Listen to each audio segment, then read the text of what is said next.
Welcome to my first video. I'm here to show you the SUNLU Filament S1 dryer. Just came in the mail today. Very nice packaging. So there's a big concern about this not actually heating correctly to the proper temperature. That's because the little temperature feedback sensor is actually right here, right under the heating element. What we're going to do is we're going to move that temperature sensor and put it on top. We're also going to add a 550 fan, and we're going to put it towards the back. So what it's going to do is going to create a convection current and heat up the entire filament evenly. So we're going to go ahead and unbox the dryer. So a very easy design, packed very nicely.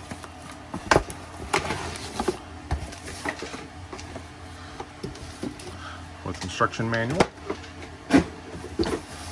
capped on tape to hold on to the foam wrap.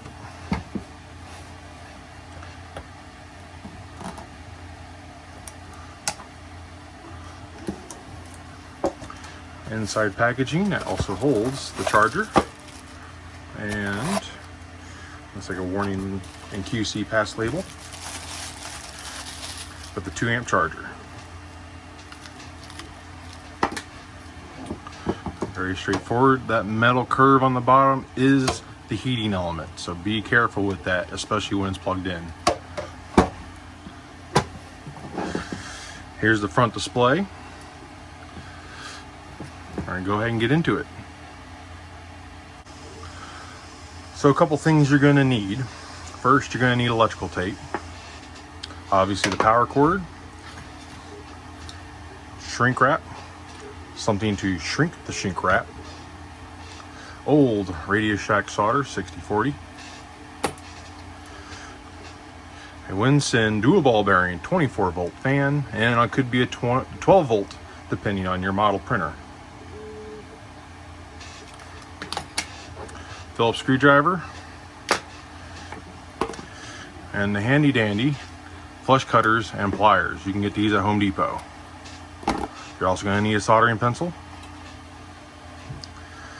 First, what you're going to do is you're going to take the electrical tape,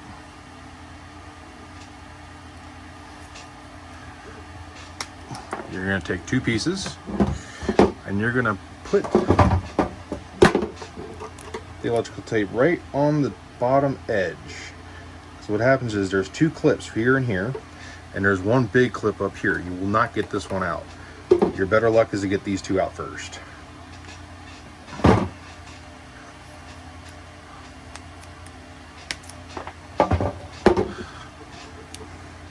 We're going to double layer the electrical tape.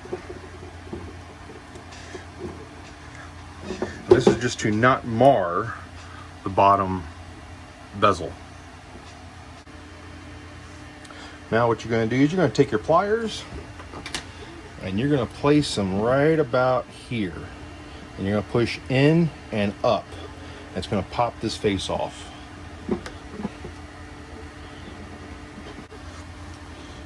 By the way, it is a lot easier to take the top cover off so it's not flapping everywhere. After using the supplied spatula or scraper that comes with the printers, push down in the little gap, and with assistance of the pliers, push down on each of the tab areas to bend the bezel. After you remove the bezel, you will have 4 plugs. Each plug are the corresponding. This is the main power coming in from the plug in the back. This is the main heater for the actual temperature plate. You have the temp sensor that's actually attached to the sensor that's in the bottom corner here, and you have the feedback sensor, which is the red one, that's actually attached to the heat plate. You're going to go ahead and remove all 4 of those.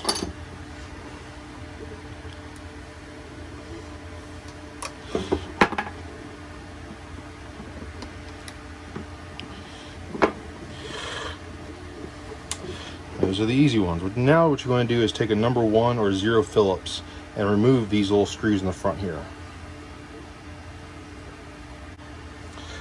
And after you remove all 4 screws, you can gently pull the circuit board out. And you can go ahead and remove the temperature sensors.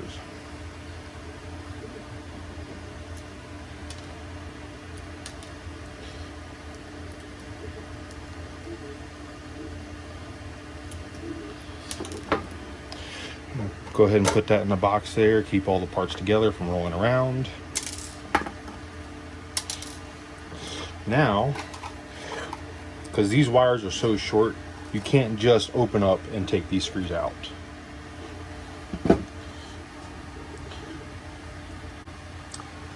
Now, after taking these 4 screws out, you also have to realize you have these nice little rollers down here.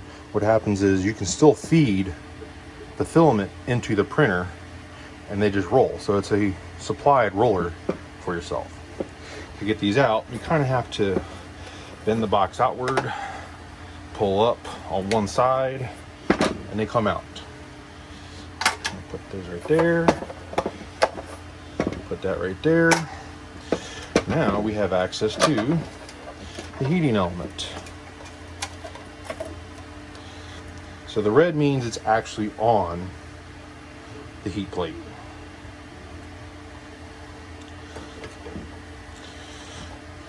Now, here's the sensor. You can see that? Think about it. That sensor is 1 inch from that heat plate. It's getting an inaccurate reading because it's not actually where the filament's at. It's actually being heated up. So, what you want to do is, we're going to go ahead and get that sensor out, extend the wire, and then we're going to have it put back towards the back of the actual box itself. What we're going to do next is we're going to remove this foam pad here. It is double sticky sided tape to the bottom of the box for installation. We're going to clip off this little white tab right there, and then we can go ahead and extend the wires of the sensor. Put everything back, and then relocate the sensor. Now that we got the foam out, we can concentrate on the temperature sensor. My favorite thing to do here is to take the flush cutters, set them in the box like so, put it very flush to the bottom, and just be very careful not to actually cut the sensor wires, because they're like a 30 gauge wire.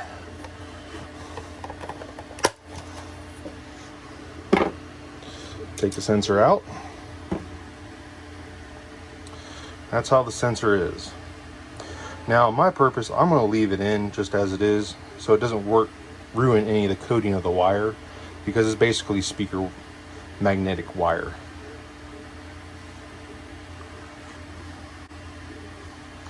Now at this point, we're going to take the 5015 fan, dual ball bearing, 24 volts. We're going to go ahead and clip that end. And go ahead and split it apart.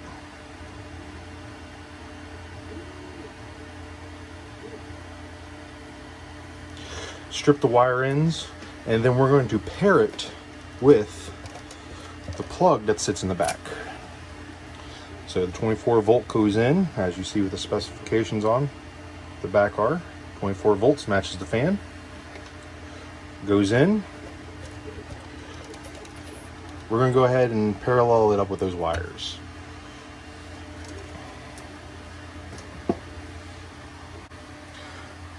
Now with some Hollywood magic, I went ahead and paralleled the wires, red with red, black with black. Now we have our fan, so we can go ahead and mount it. It's going to mount on a clear case just like this.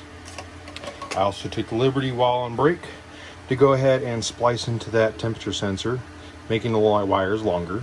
This is 18 inches. So what's going to do is we're going to go ahead and route the wire into here to the board. We're going to run it safely along the bottom there, and we're going to put it right next to the fan. We're going to have the temperature sensor kind of sticking out a little bit, because we don't want it against the wall where it's going to trick out the coolness of the sidewall of the case. So we want to kind of get the convection current as the air is being blown around the filament. So what I have done now is I routed the wires underneath the foam right here to insulate the wires while it's the heat plate is while resting actually on that foam. So you can actually see the little coils embedded into the bottom. I don't know if you can see that. And then routed the wires to the front. Now we're going to go ahead and put the heat plate back in. We're going to fish these wires out the front, hook the circuit board back in, screw the heat plate back in, and then I'll show you the rest on the top.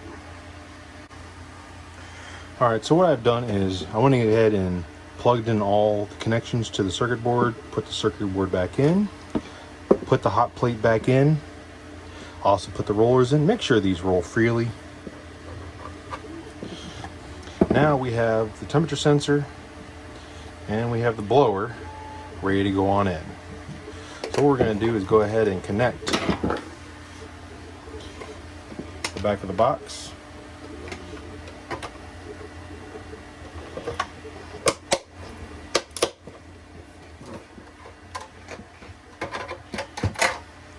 We're going to go ahead and get some tape. I like using this Velcro tape here.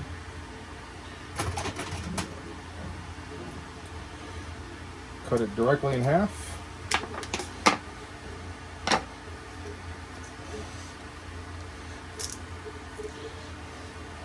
Pressing on each other. We're going to put it right on the fan.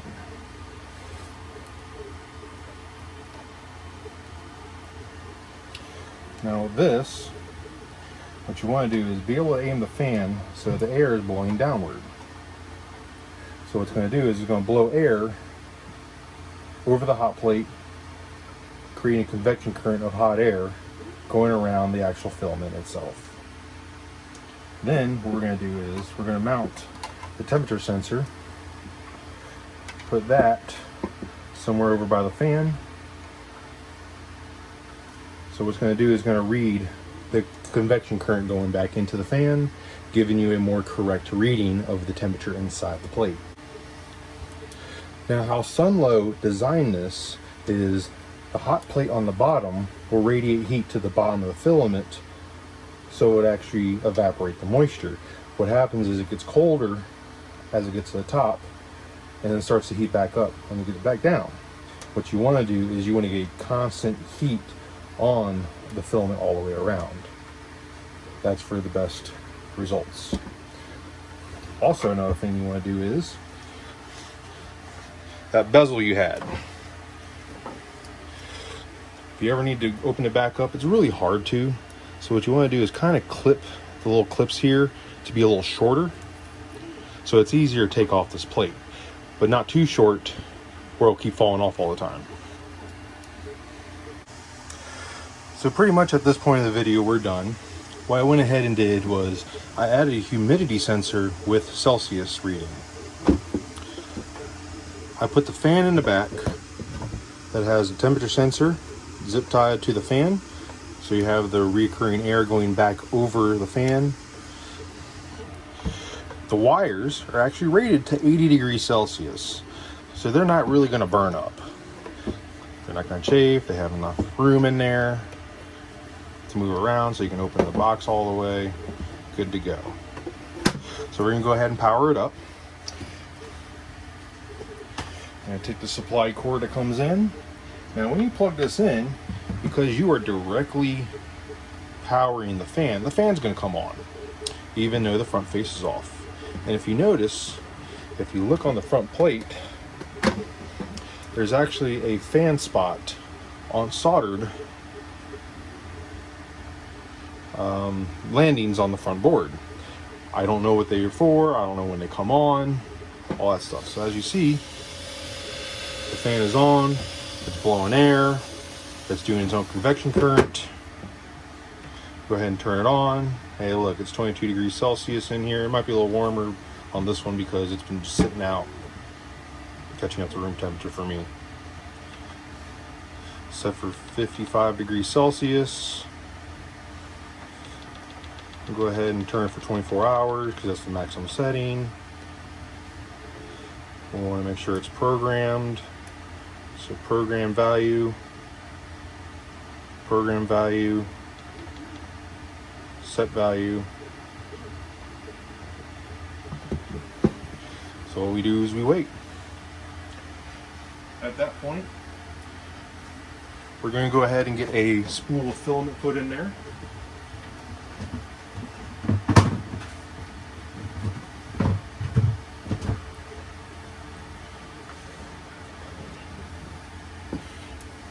Get some clear red TPU.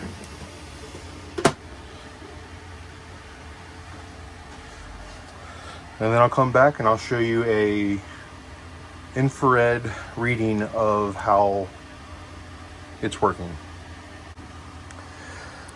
All right, so I let these sit for about 3 hours. Basically, I just watched the Super Bowl and then put my kids to bed and came back to see what was going on. Right now we see they're both sitting at 55 degrees Celsius. This is a little hard because it's really hot. It's actually sitting at 54.7 degrees Celsius at 16 degrees or 60% humidity. This one's at 38.1 at 18% humidity. So as you see, it's already lying. So what I'm gonna do is, got the fan going on this one. This is a complete stock box. I only have a hole drilled in this one because of a coupler I have. It's a fat coupler that I use when I use the printing, and a wing nut. I just have it set like this, set in here, and then as you see, I have it in my other printers that loop over into the direct drive. So I'm going to switch over to the infrared here. Okay, as you see, there's a huge difference in the boxes. Almost 12 to 13 degree difference. Now, as you can see, it's pretty uniform on the actual heat. So it's 40 to 50 degrees right where the hot plate hits the edge of the box right there. And if I move this on over, it's 52 degrees Celsius right here. Really big difference.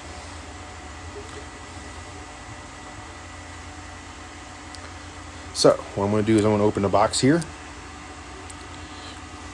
And you're going to see right where I have the target, the actual filament temperature. And then what I'm going to do is I'm going to rotate the filaments so you can see how the temperature interacts all the way around. All right, here we go.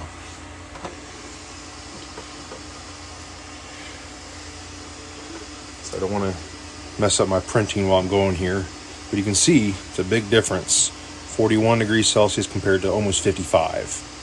So as I rotate this box, hey, it just creates a hot spot just in that one area. And as the print is sucking up the filament, it's just going to be a hot spot continuous on that one spot underneath. Now with this side, 53, 54, 55, 54, all the way around, 53, 52, those at the top, 47, 45. It's not bad at all.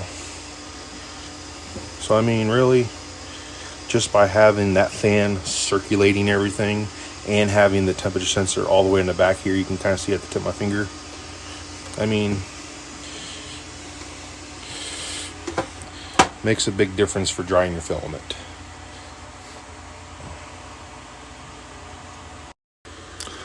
Also, here's something that's pretty neat. Not many of you get to see this, but let's see, we're pushing about 150, greater than 150 degrees Celsius, what the thing can actually read.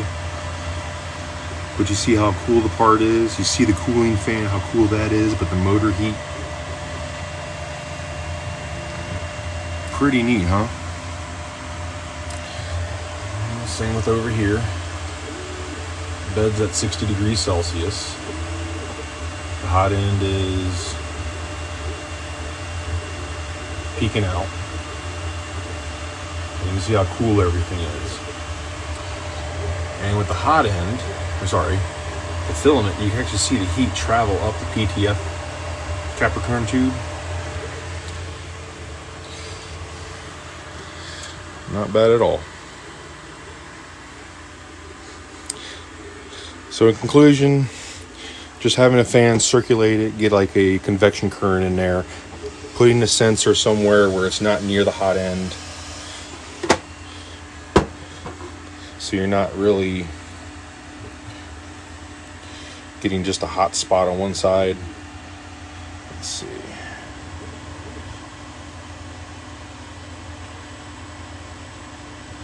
That's about 55, 60. Remember, it looks like it's cooled down on the heat thing because of the emissivity. That's the reflection of the metal reflecting to a cooler surface, but it's actually hot in that location. Alright folks, hope you liked the video. If you have any questions, feel free to comment. I'll try to keep if I can keep up. Also, another thing I want to show you guys, I'm actually in the middle of making a micro Swiss dual gear direct drive blower.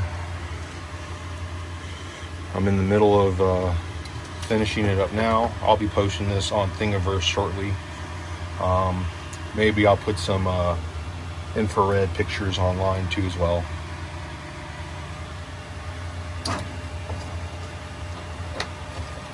But it should fit also a stock plate as well with a couple screws and dual blower.